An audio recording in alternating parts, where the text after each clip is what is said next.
Hello everyone. आज हमारा topic है गवर्नर जनरल के ऊपर। ठीक है, देखिए एग्जाम के पॉइंट ऑफ व्यू से ये ज़्यादा इंपॉर्टेंट हो जाता है क्योंकि इसमें प्रश्न बहुत तरीके से आ जा सकते हैं। जैसे स्थायी बंदोबस्त किसने लागू किया, एक प्रश्न ऐसे बन जाता है। या करके ऐसे पूछ जाता है कोई युद्ध जब समाप्त हुआ या कोई संधि हुई तो उस समय गवर्नर जनरल कौन था या वायसराय कौन था, ऐसे ही बात हो जाते हैं, है ना। तो आइए हम इस पर बात करेंगे। मैं इंपॉर्टेंट पॉइंट्स को बताऊंगा जो आपके एग्जाम के लिए ज़्यादा इंपॉर्टेंट होते हैं। ठीक है, आइए देखते हैं। देखिए आज हम बात करेंगे वॉरेन हेस्टिंग के ऊपर। ठीक है, वॉरेन हेस्टिंग।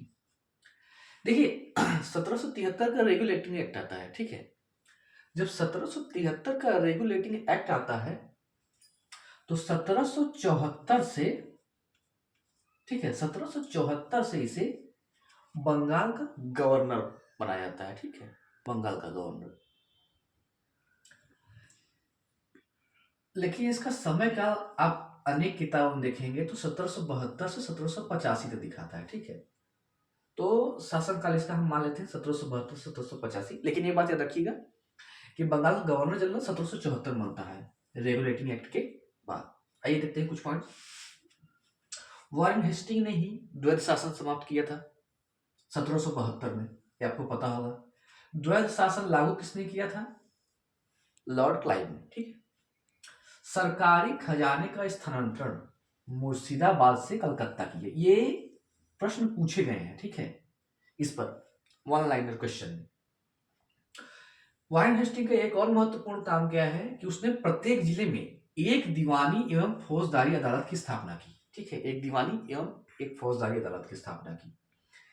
ठीक है, और 1781 में मुस्लिम शिक्षाओं को बढ़ावा देने के लिए, ठीक है, मुस्लिम लोगों को शिक्षाओं को बढ़ावा देने के लिए प्रथम मदरसा कलकत्ता में स्थापित की। ठीक है, प्रथम मदरसा, ये इंपॉर्टेंट होता है कि प्रथम मदरसा कहाँ पे स्थापित हुई, तो कलकत्ता में। किसने स्थापित की? तो वारेन हेस्टिंग ने। 1773 में इसने अवध के नवाब के साथ बनारस की संधि करता है। ठीक है, बनारस की संधि।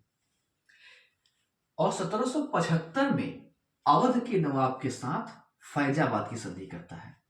ठीक है, ये इंपॉर्टेंट होता है। बनारस की संधि किसके समय हुई? वारेन हेस्टिंग की संधि। फैजाबाद की संधि किसके समय हुई?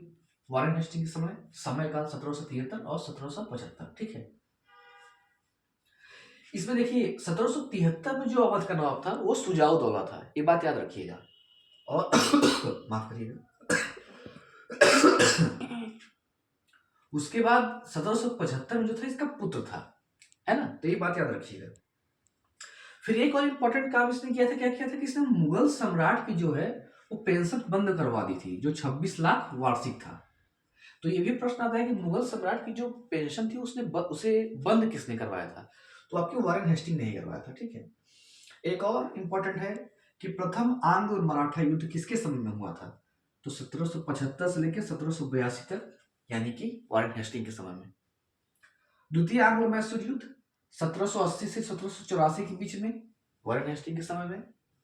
और 1784 में एशियाटिक सोसाइटी ऑफ बंगाल की स्थापना भी इसी के समय हुई। पर इसकी स्थापना किसने की थी? विलियम जोन्स ने की थी। ठीक है, स्थापना विलियम जोन्स ने की थी, पर किसके समय में की थी? तो वारेन हेस्टिंग ने। ठीक है, उम्मीद करता हूं आपको ये अच्छा लगा होगा वीडियो, और ये याद कर लीजिएगा पॉइंट। मैं ऐसे ही बताता रहूंगा आपको। आने वाले वीडियो में अनेक गवर्नर जनरल के ऊपर वीडियो बनेंगे और उसमें मैं कुछ इंपॉर्टेंट पॉइंट्स ही बताऊंगा ताकि वो आपके एग्जाम में आपको मदद कर सके। Thank you so much.